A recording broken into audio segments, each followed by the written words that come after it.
Well, talking about the two basic products we get when you process a soybean, you get the meal, which is excellent livestock feed, Right. and you get the oil. Right. So is that the benefit then of why soybean oil is so much a factor of the overall biodiesel market? Well, it came about because there was a lot of oil on the market relatively in the U.S.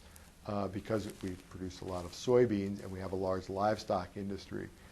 But increasingly, the demand for biodiesel rose, especially in Europe, and so all oils started to be used. And so the price of oil has tripled in a very short time, making it very hard on the food industry because there was such a shortage.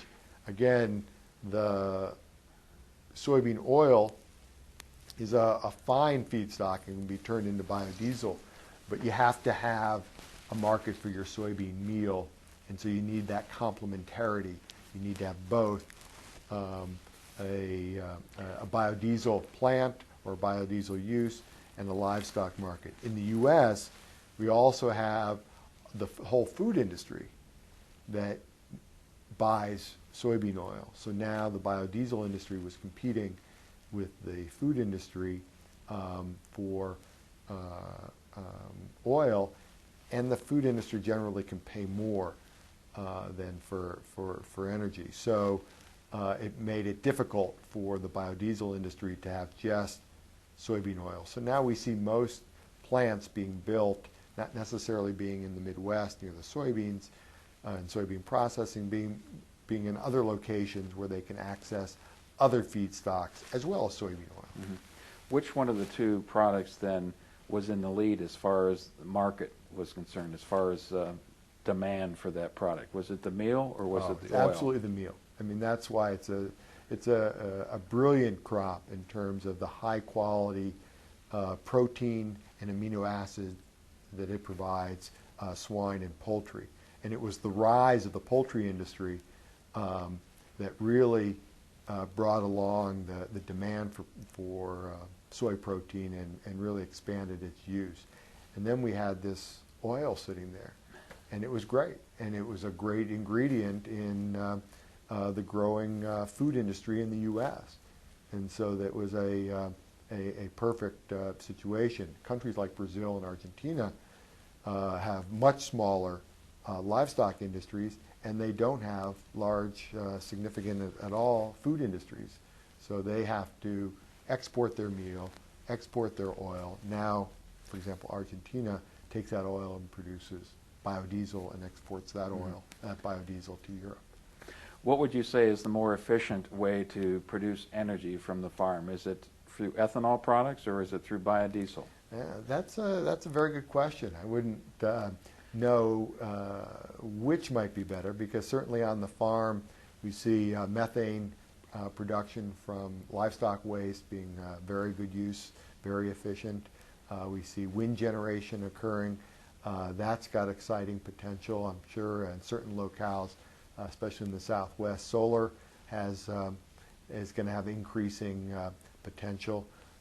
So we see a lot of different models out there. Certainly the Brazilian model for ethanol involves sugarcane, which has very high yields per hectare in terms of energy. And so we're still young in this bioenergy game, and we're seeing all sorts of different models emerge for how to produce bioenergy from farm products. Well, that takes us right into the pricing of these products. And I've long been fascinated about the price of corn versus the price of soybeans again. And certainly recently we've seen an incredible spike in the price of both of those products. Right. So first of all, can you walk us through an acre of corn versus an acre of soybean, the price of a bushel of each of those, and then we can get into some of the other aspects of the price increase. Right. And I think you've asked earlier about corn versus soy, and so these prices and values and the costs all have to kind of stay in balance, otherwise farmers would go to one or the other. And so a typical farm historically, and I'll use kind of old prices, might produce on 1 acre, might produce in Illinois 200 bushels of corn, and each bushel might be worth $2. Okay, and so that would be 200 bushels times $2 or $400. The soybean farmer might produce 40 bushels, and each bushel might be worth $6, $5, $6, which would be $240. So in that sense, you'd say there's more revenue on the corn side, but the cost of inputs is higher in corn. So generally, the net margin, the profit that a farmer would make, has been would be equal. Hence, the benefit of rotating, or the lack of consequence of rotating. Recently, though, especially with ethanol, the relative prices has improved for corn, and the yields, the relative yield increases have improved for corn, so that farmers have stopped rotating as much every year and having 50% of their acres in corn and 50% in soybeans. And so as long as the there's more profit to be gained from corn, you'll see more continuous corn. But now, you know, it's a dynamic, as you said. It was a very good word to use.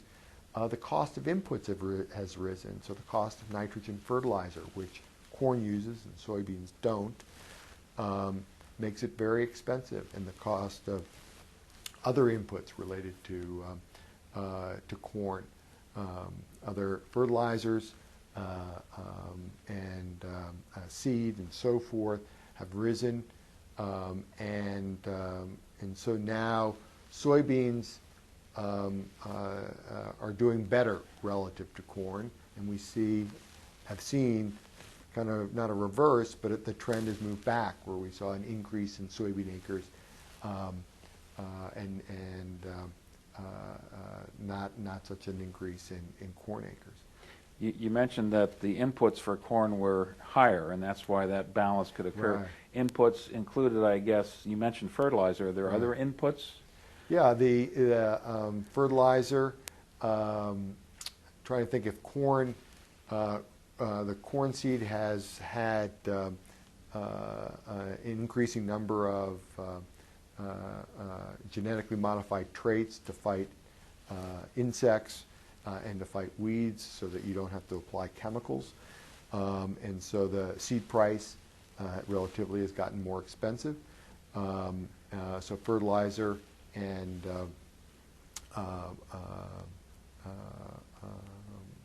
seed are really basically the two that are the largest cost items that differentiate a soybean from a corn. Okay, Peter. Now take us through that process of going from $2 corn and $6 beans to where we are at today, because we're a long way from that. We're a long way from that, and you know, and we also need to move from $20 and $30 oil to $140 oil, and we also need to go from an exchange rate with the euro of being $1.25 euros to the dollar to $1.40 to the euro. So the U.S. currency has weakened, which makes oil, of course, more expensive, and imports more expensive. The demand for commodities has risen dramatically as incomes have increased. So not just for petroleum, but also for food, for corn, for wheat, for rice, for meat, because incomes have risen dramatically as workers became more productive and urbanized in Asia and in South America. They've shifted how they consume and the quantity of what they consume. I was recently in Vietnam, and you would have seen out on any street, you know, thousands and thousands of bicycles, and now, essentially overnight, you see thousands and thousands of scooters and motorcycles. No bicycles. I mean, that's metal, that's fossil fuels, that's rubber, that's all the things, copper, all the things that you need to put together a motorcycle.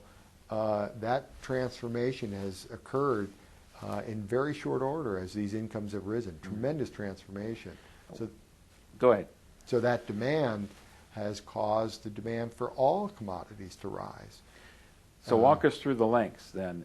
If this grain, the soybeans, are being grown in massive quantities in the United States and increasingly in Brazil and other countries, the markets we're now talking about, it seems that the demand is over in places like China, Right. India, the developing Right. world. What are the products that we're Right. shipping overseas? Yeah, then? the locale is not as critical as just the size of the growth, and so that you would have a person, and just taking it down to this butterfly effect of a small change of behavior. You see people in China mass migration to the cities and are now much more productive than they used to be. They're taking urban jobs, and now they have a urban lifestyle. They have some leisure. So they might have 2 pairs of shoes. They might have 3 pairs of shoes. They start eating out. They don't eat at home as much. They start eating meat. They start, doing things on Sundays. This is a phenomenon that's happened millions and millions of times. That increase in demand for meat products, for example, means that there is more demand for poultry. We need to raise more poultry. The poultry eat a lot of corn, and they eat a lot of soybean meal. And that soybean meal and corn come from the Western Hemisphere. They come from Brazil, Argentina, and the U.S. So does this mean soybean meal is being shipped out from the United States and Brazil to these markets, or does it mean our meat products are being shipped out, or both? Yeah, well, we just had meat moving to China recently, which is very exciting, but generally, it depends on the country and depends on the market. Generally, in the U.S., we export beans, and we process our meal and use our meal domestically, and we produce our oil and we use it domestically. In Brazil, they will export a lot of beans and some meal and oil, whereas Argentina will export meal and oil. They have a large processing industry in Argentina. China has invested a tremendous amount in soybean processing. So they import soybeans there, they process them, and then they feed their livestock in Asia. And so they're supplying their own. But you look at, especially with the weak dollar, poultry exports are very strong. Pork exports are very, very strong. So that's a very, very good thing. So we're exporting a lot of everything. When you have a weak currency, you export a lot. And so that's been very exciting for the export markets. What do you think has really driven the increase then? Is it that growth in the demand? Yeah, I'd say it's hard for certainly in politics you want something that's very small and very precise exactly what it is. It's been the increase in demand. It's been the weakening currency. At the same time, we've obviously shifted a lot of supply over to biofuels.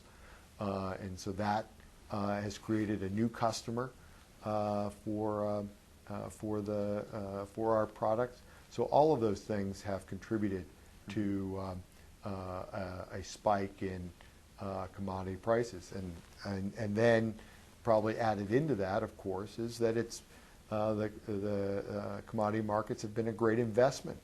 The stock market has not been such a good investment. So a lot of capital and people moved a lot of money over into commodities and into land, inflating all of what we do in ag, which has been a great thing because for a long time they wouldn't take our phone calls. They didn't know us, but now they love us, and it's great.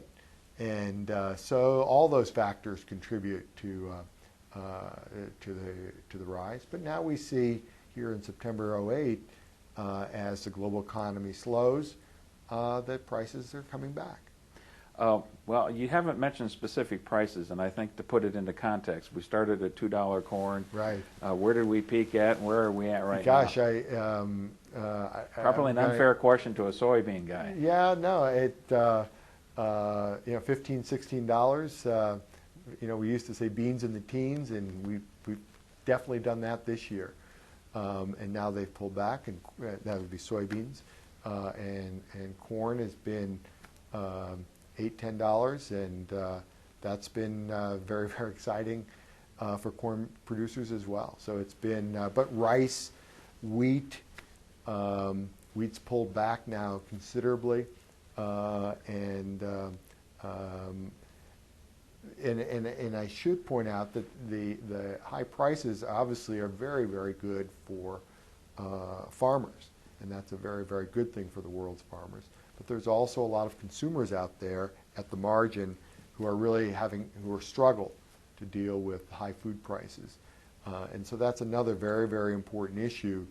I think that many of us are very concerned about trying to improve the ability, the purchasing power, and the productivity of those at the margin who really suffer when grain and food prices rise. Well, having watched the markets here, and just as a casual observer from the last couple of years, and I understood the incredible drive for a lot of farmers in the United States to go from soybeans to plant a few more acres of corn because ethanol production was exploding and it was pushing the price of corn way up. And so I understood why the price of soybeans might go up, because you have a lesser supply and still the same or growing demand. I had a harder time understanding why wheat prices went up like they did, and especially rice commodity prices zoomed up here in the last couple of years. Right. These are. I mean, wheat was affected by some crop failures and a drought in Australia and some supply issues around the world. But at the same time, independent of that, the demand for all commodities has just been voracious during this expansion in the developing economies, whether it be fuel, whether it be food, whether it be grain, whether it be meat. The demand for any product, and the amount of trade, the amount of global trade, the amount of product moving into Asia, the amount of product moving into the cities in South America and Sao Paulo and so forth, has driven up the demand for rice because, there's been a shift over to meat, but at the same time, the demand for rice has increased. You also have urbanization, which has taken some cropland out, and yields have not kept up with demand. And we have not, I think people realize that we have not had a lot of investment relatively in agriculture over the last 15, 20 years because we had excess supply. And so that we had lots of grain on the market, lots of products on the market. Now demand has outstripped supply. Research is needed to increase yields and increase the efficiency, reduce inputs, and reduce the impact on the environment. And we see that, and the markets are working, except they work slowly. It takes a while. Yeah. Well, that brings us right back to why this institution is so important, right? That's what we're about. I think our number one goal is yield on the production side of our business. We're really focused on how we can help the industry and researchers work together to increase yield. Yield in soybeans in the U.S. have been flat, have not really increased much at all, and we don't want to put more land into production, and we need to become more efficient. And yield research is something that the researchers here at the National Lab are very, very focused on. It's a very, very important issue. And if we look historically, we look at corn, we look at other crops, and we look at soybeans, it's an amazing phenomenon how we've been able to increase our productivity and production of soybeans or corn, while at the same time reducing, for example, our land inputs, our energy inputs, and that's going to be an important task for us as researchers, how to produce more from less. And that's where technology comes in, precision agriculture, biotechnology, nanotechnology, and the University of Illinois, the National Lab, other land-grant universities are really focused on meeting those challenges and meeting this tremendous demand for agricultural products. Are you optimistic about the future as far as increasing yields? Yeah, I am. I think there's some great technologies out there, especially in advanced plant breeding and so forth.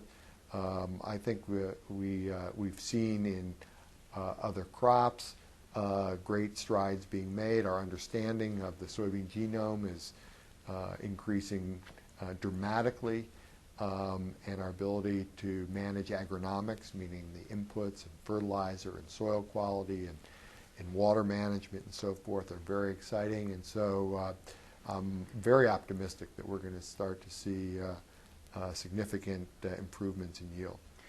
Well, maybe 20, 30, 40 years ago we had a green revolution. Would you be willing to bet on an evolution of increased productivity or a revolutionary step? I think we're going to see, well, that's a good point. I would say it's going to be a revolution. I'll be more bold and say that it will be comparable. And what will be different about this one is that we will manage our input use better so that we don't have as adverse effect on the environment as we may have had on the first green revolution, when we learned about using, and it was a great opportunity, using fertilizers, using chemicals, and we addressed a very severe famine. Now we have tremendous demand as well, tremendous need for expanding production, but we have to reduce our environmental footprint. And that's what's very exciting about these technologies that are coming out now. It's really a green revolution. Two, where this one reduces our inputs and reduces our impact on the environment. So it's a very exciting time to be involved in soybeans, but in agriculture in general. What do you see as the future, looking into your crystal ball 10 or 20 years from now, in terms of this current debate about food versus fuel?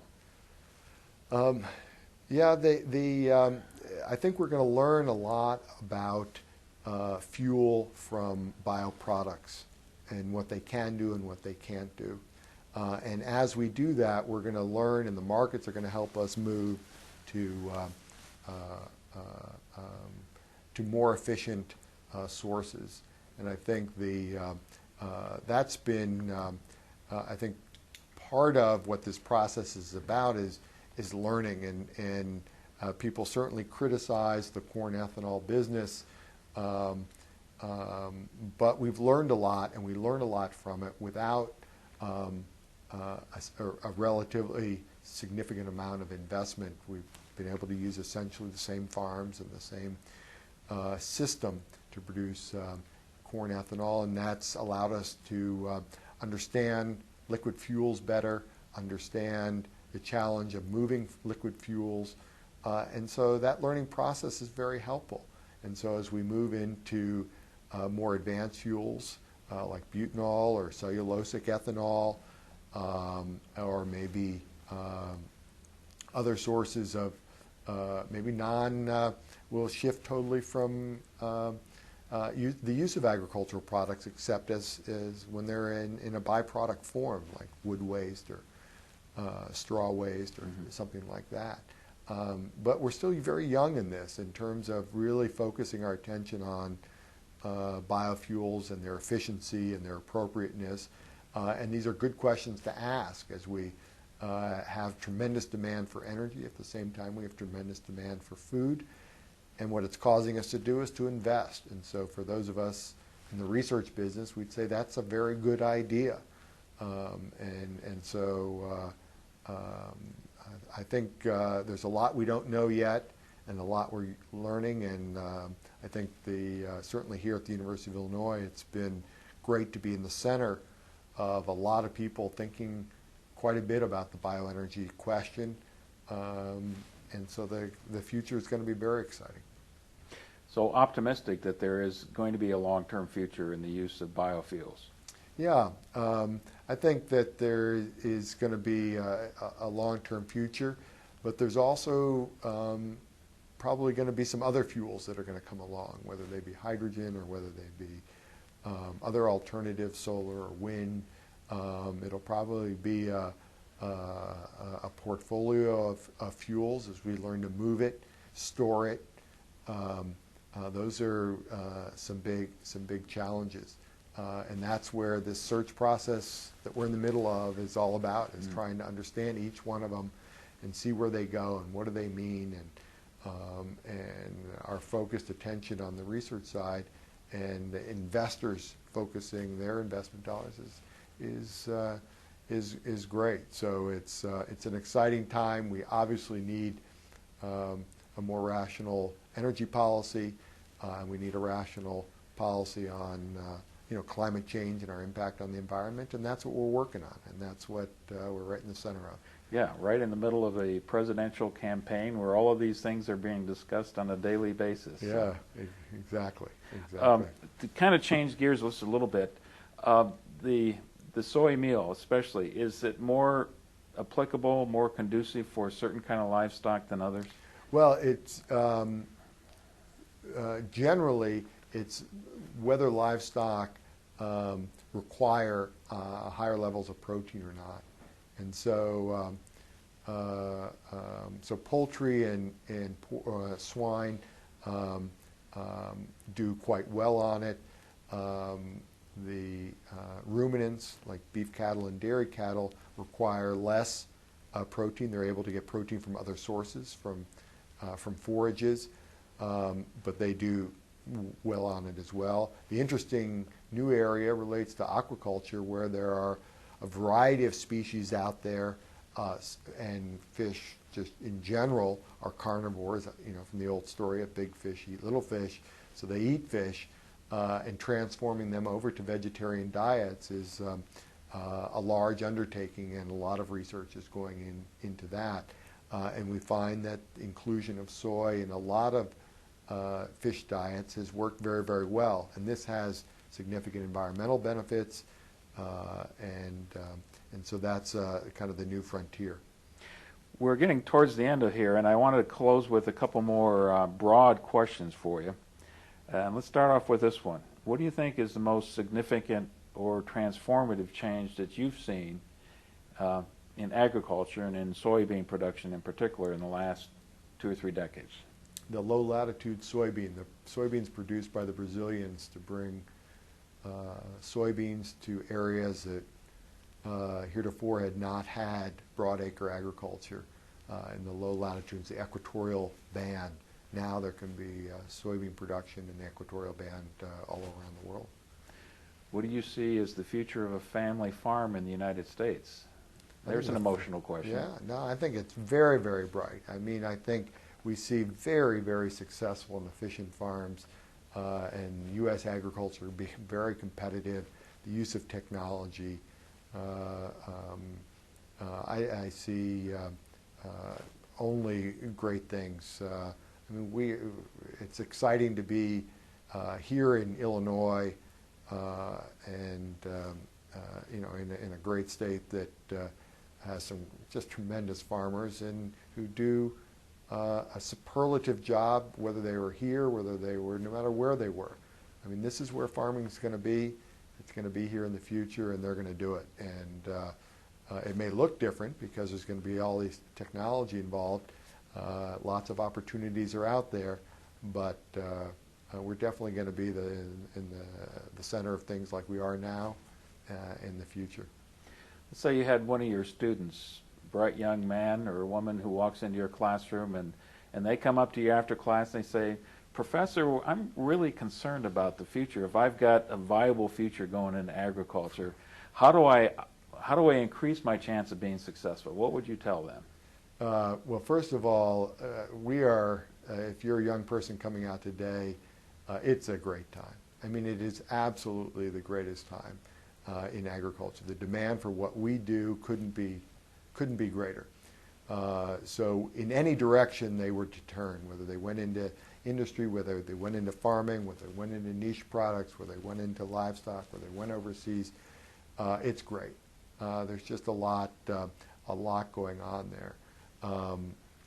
The skills that they need in being alert, understanding how the business operates, just traditional good business sense and business training, I'd say is very, very good, and probably my colleagues over in agronomy and crop science and animal science would say good training in the technical aspects, very, very important, always.